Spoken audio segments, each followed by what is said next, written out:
Welcome to the LPA podcast series, Carried Interest Unpacked. The podcast where we break down the key practical aspects of tax, legal and operational error of carried interest. I'm your host today, Mickael Tabart, partner at KPMG and private equity leader. And today we are going to dive into a topic that's been generating a lot of buzz in the alternative space. The Evergreen funds in Luxembourg, and specifically the carried interest regime. The performance fees and also operational error management work with them. I'm joined today with two fund administrators, Joanna Chuda from Domus and Kirti Kumar Motah, Senior Vice President from Citco. Very pleased to have you today. Thank you for having me. Glad to have you as well here. Thank you. Excellent. So let's start from the top, Joanna. Yeah. And for the listeners who are new to this topic, can you help to demystify what is Evergreen funds and what is the difference with the traditional closed-ended structure? Yes, I guess it makes sense to start with it. So when you think about closed-ended fund, you usually think about private equity fund that has a limited maturity. So investors commit at the beginning of the lifespan of the fund. Their money is slowly being deployed by the fund manager, and towards the final phase of the fund, the assets are being either matured or they are being sold by the fund manager and the money is being returned to the investors. So we have one starting point and one finish line. Whilst in an evergreen fund, there is no limited lifespan. The investors will continue joining the fund, they will keep subscribing to the fund, they will receive units based on the next available NAV, and the fund will continue growing and buying new assets and at the same time recycling any proceeds from the portfolio received in the meantime. And Kirti, who are typically this structure designed for? So obviously the institutional investors are a core part of it, but we will also see wealth investors with a lot of appetite in that type of product. And what we've seen now the couple of years is the rise of platforms and distributors, which are creating private market shelf and because of the demand on the market. So we also see that Luxembourg provides the right toolbox and the flexibility for such kind of product to evolve on the market. Very good. Now let's get into the economics, Kirti. And carried interest is the cornerstone of manager compensation in a private market. But how does it actually work, for evergreen structure, where there is basically no classic fund liquidation event? So that's a good point, Mickael. So obviously, like you mentioned, closed-ended funds, they will typically have a fixed duration, so 8 to 10 years what we see. And we see a clear finish line, and carried interest will be typically calculated either when the fund is liquidated or if it's a deal by deal when deals are being sold. For evergreen funds, it works a little bit differently because it has no fixed duration. It could go indefinitely, which means that it's more of a time-driven and performance, and it's not event-driven, where investors will come in and go, and the waterfalls for carried interest would be on a perpetual basis. Okay, but is the crystallized amount, that you typically see in the liquid funds being paid at that moment? So that's a very good point, Mickael. So when investors come in, the carry is already crystallized in the NAV that they're subscribing. And whenever they will redeem out, that carry which has been accrued will be embedded in there. So let's say these amounts are crystallized upon subscription and redemption when investors go in. And this is where it works differently compared to closed-ended funds where it's really event-driven. Okay. Joanna, let's talk about performance fee. In a recent survey that we conducted at KPMG, we noted that almost 90% of the green funds have moved away from carried interest to performance fee-based model. So how does this typically work for, in that structure? I guess the first point is it's a very good news for the fund managers and all the sponsors because Luxembourg provides for a variety of flexibility when it comes to defining your performance fee model. I guess that is very good news as well for the investors because the performance fee model can be adjusted to the strategy. At the same time, it puts a bit more pressure on the administrator side, because sometimes we need to face very bespoke methodologies which need to be embedded and carried forward in our systems.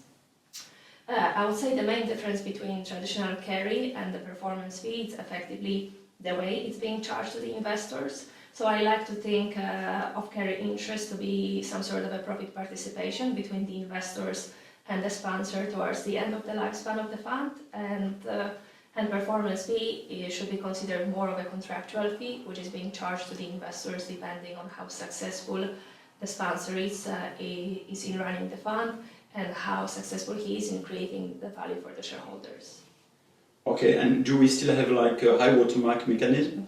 Yes, it's one of the most common mechanisms that we see in the performance fee world, I would say, because it gives investors better protection than any other methodology, and it allows the fund manager to charge the performance fee for the net new gains generated over time for the investors. So new investors joining the fund, they are not being penalized, and neither those who have been invested within the fund for quite some time already. Good. So look, I would like to shift gears slightly because we've been talking about the performance fees carried interest mechanism on paper, but we always know that things don't go always as planned. So what are the significant or main risk of errors in this structure from a day-to-day perspective? I would say many people underestimate the complexity of evergreen funds because there are main and very few distinct differences between closed-ended and an evergreen fund. And I would say the starting point is to really and truly understand the mechanism behind the performance fee and how this can be set up within the operational systems to ensure that first, the performance fee is very well understood both by the sponsor, by the administrator, and as well that it can be properly computed and we have a full audit trail and traceability of the computation. And what are the main type of errors? And if you can also bring some light into materiality, because we know in Luxembourg we have a specific circular to deal about errors. What was the view of the general partners? So that's a very good topic, Mickael. So starting first on the type of errors we do see on such structures. So the first one, valuation. So if there's an error in valuation, that would typically affect the carry yield calculate.